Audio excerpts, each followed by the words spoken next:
KPBS On Demand is supported by Latino Legacy Foundation, presenting their Storyteller series, Reach for the Stars with Ellen Ochoa, the first Latina astronaut, former NASA director, and San Diego native, Sunday, June 29th.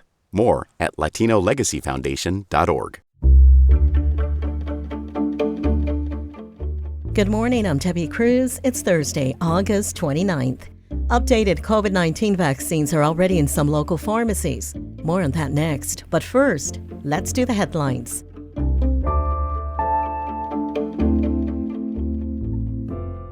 The Citizens Law Enforcement Review Board, also known as FLiRT, has a new executive officer. Officials say Attorney Brett Kalina will be taking on the role starting Tuesday. The position became available after the last executive officer resigned in March. Kalina was also an FBI special agent for 20 years. FLiRT is an 11-member board that investigates citizen complaints against sheriff's deputies and probation officers. The executive officer is responsible for managing and directing the department and also investigating in-custody deaths and serious injuries by law enforcement officers. The state has announced nearly $70 million in grant awards to support innovative recycling sites around the state, including 20 new locations in the county. The grant money will fund over 250 new recycling locations around the state, including mobile recycling centers that move to different locations throughout the week. The money will also fund bag drop sites and recycling machines in grocery stores. As our newsroom recently reported, the state lost half of its bottle recycling centers over the last decade, and as a result, the recycling rate also dropped. Parking at the San Diego International Airport just got a little bit easier. A new 5-level parking structure steps away from the existing Terminal 1 is now open to the public. There are 2,800 parking spaces, more than double the number available in the previous lot. Kim Becker is the president and CEO of the San Diego County Regional Airport Authority. We have close to 25 million passengers on an annual basis, and constructing right in the middle of that is quite difficult. So we're trying to make it as convenient as possible, and this opening will make it even more convenient. People can bypass the front of the roadway, the terminal roadway, and come right into the parking and get away from that traffic in front of the terminal. The new Terminal 1 parking plaza comes just ahead of the busy Labor Day travel weekend. Becker says the airport expects their busiest travel days to be today, Sunday night, and Monday morning. From KPBS, you're listening to San Diego News Now. Stay with me for more of the local news you need. KPBS On Demand is supported by the San Diego County Toyota dealers, presenting a new 2025 Tundra designed to combine performance and comfort with up to 437 horsepower and 10-speed automatic transmission. See your Toyota dealer. The San Diego County Toyota dealers. We make it easy.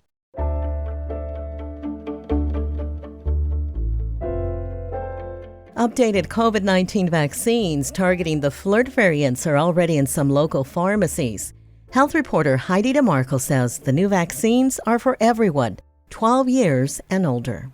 CVS Health pharmacist Saif Namik says the updated Moderna and Pfizer vaccines have already arrived at CVS pharmacies throughout San Diego County, including at the Chula Vista location. Patients can make an appointment.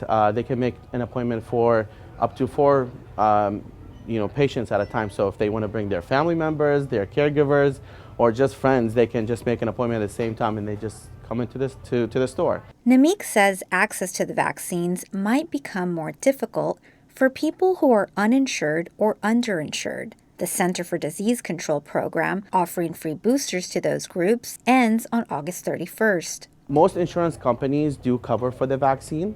If the patient does not have insurance, the out-of-pocket cost is $201.99. Namik recommends the elderly and immunocompromised get boosted right away and to get tested if you're feeling unwell. Heidi DeMarco, KPBS News.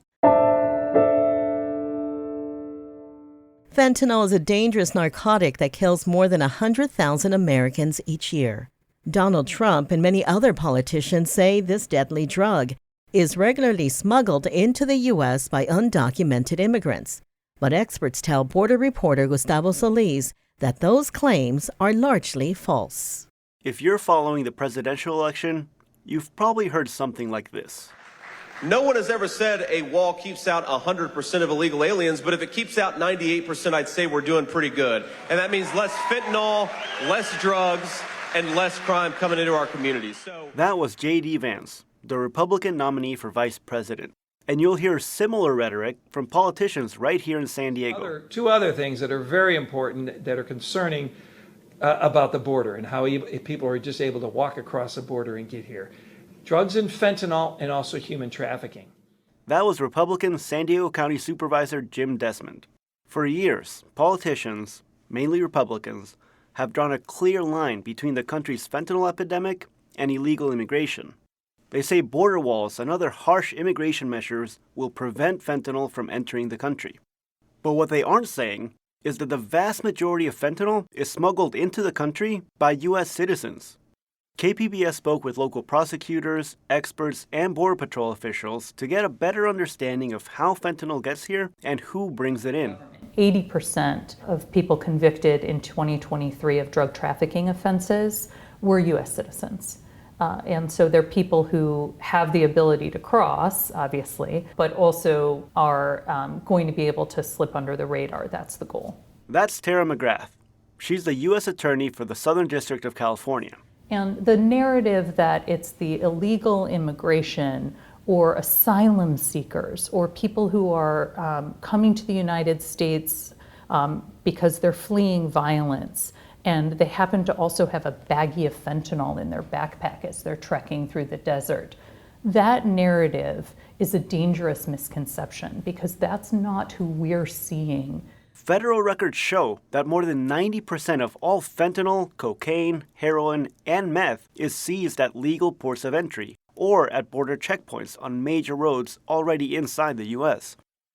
Cecilia Farfan is an expert on international crime. She says Mexican drug cartels control virtually all drug smuggling along the border, and putting their product in the hands of desperate migrants risking life and limb to cross illegally, that's just bad for business. From a business point of view, it would not make sense to put your merchandise in such a risky situation, right? Like, is this migrant going to cross? Is he not going to cross? Are they going to get stopped? What's going to happen? It makes much more sense to smuggle drugs through legal border crossings. So we are at the San Ysidro Port of Entry, the largest port of entry in the world. We process strictly at this port of entry more than 100,000 people per day.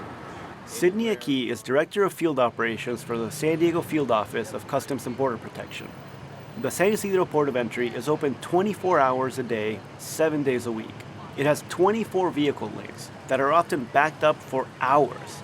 In most cases, agents at the inspection booths have less than a minute to decide if they want to refer somebody for a secondary inspection.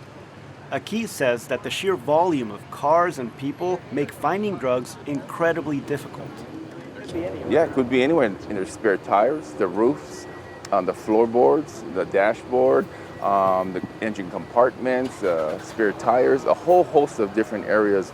Farfan argues that narratives linking migrants with drug smuggling are distracting and even dangerous. There is a tendency to always make it about someone else, right? The foreigner that brings in illicit drugs. And it's never a homegrown issue, but it's rather more of a generally racist discourse that links someone else, this foreigner, this unwanted presence that brings drugs. And prosecutors agree. McGrath says that blaming migrants shifts the focus away from the people who are really behind the fentanyl epidemic. So when I talk about a dangerous misconception, it's placing the responsibility and the kind of target of drug smuggling on economic migrants. That's not who's doing it. The focus of who's pushing these poisons into our country are the cartels. Both civilian and law enforcement experts told KPBS that if politicians are really serious about solving the fentanyl crisis, there are real solutions out there, like investing in non-invasive scanners at the legal border crossings, committing to drug prevention efforts on both sides of the border, and pursuing more binational crackdowns on drug cartels. Gustavo Solis, KPBS News. This is the second in a series of stories focused on separating the facts from myths regarding border security.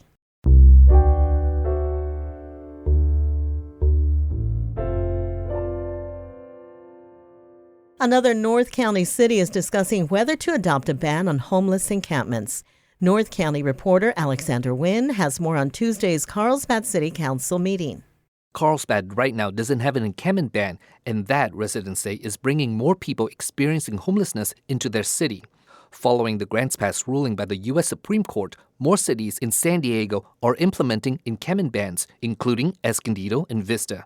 The Grants Pass ruling allows cities to enforce a camping ban even if there aren't any shelters available. Now, Carlsbad is exploring its own encampment ban, but homeless advocate Rebecca Nussbaum says camping bans don't work. Criminalization strategies such as encampment evictions and punitive measures are not only costly but have repeatedly been shown to be ineffective. They fail to provide lasting solutions and instead drain city resources. Others, however, disagree, saying it's a safety issue and camping bans help people get off the streets. The City Council directed staff to explore the issue further before bringing it back to the Council for further discussion. Alexander Nguyen, KPBS News.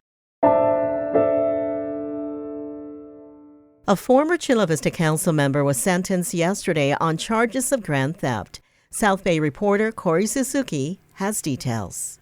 Yesterday, Andrea Cardenas was sentenced to 2 years of probation and 100 hours of community service.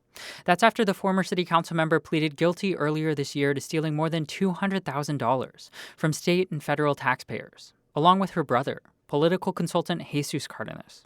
County prosecutors said they used the money to pay off personal expenses, including credit card bills, and made contributions to one of Cardenas' campaign accounts.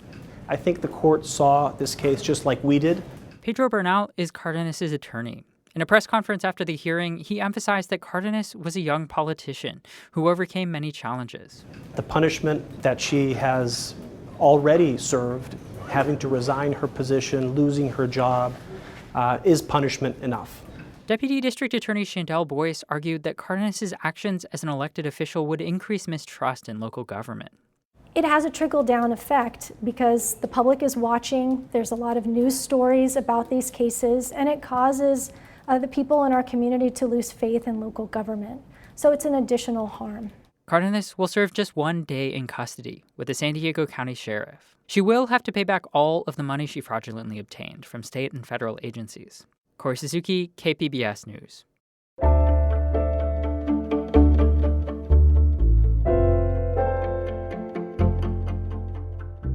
After 3 years and $125 million worth of renovation, the Jacobs Music Center is almost ready to welcome audiences once again. Reporter John Carroll got a special sneak peek earlier this week.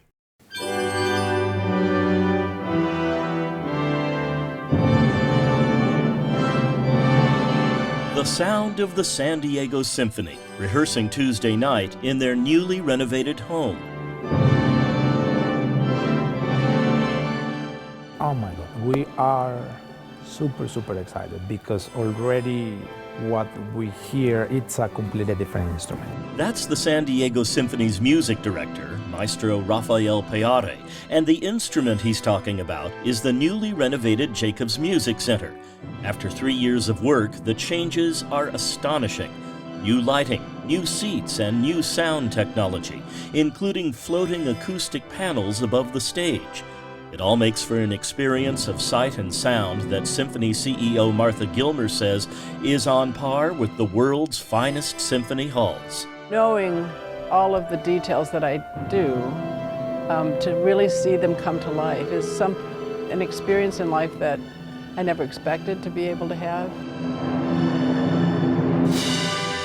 This sound, recorded at the highest point in the balcony, is crisp and clear, a foretaste of what is to come for generations of audiences. John Carroll, KPBS News.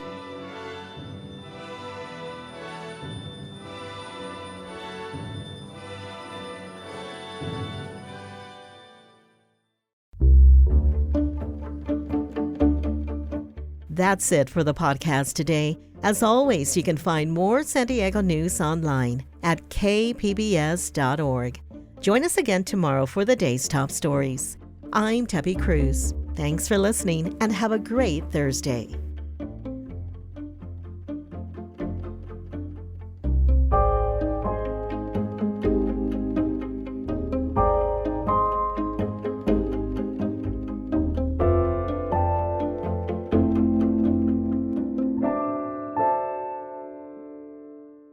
KPBS On Demand is supported by Paint Care, offering households and businesses in California more than 800 leftover paint drop-off sites for recycling.